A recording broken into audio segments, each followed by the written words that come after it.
Discipleship is something we Christians all find important.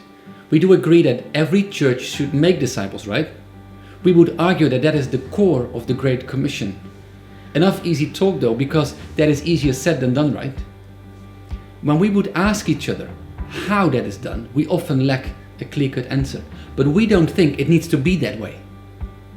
The diamond of discipleship helps to give hands and feet to discipleship in your church. It's not the next fancy model, no. Rather, it is a framework, a set of principles that help us guide our thoughts and our decisions around discipleship. It is a tool to help you make disciples. The Diamond of Discipleship is a practitioner's book. Online resources, tools and training all aim to help you build a strong disciple-making culture in your church, the body of Christ.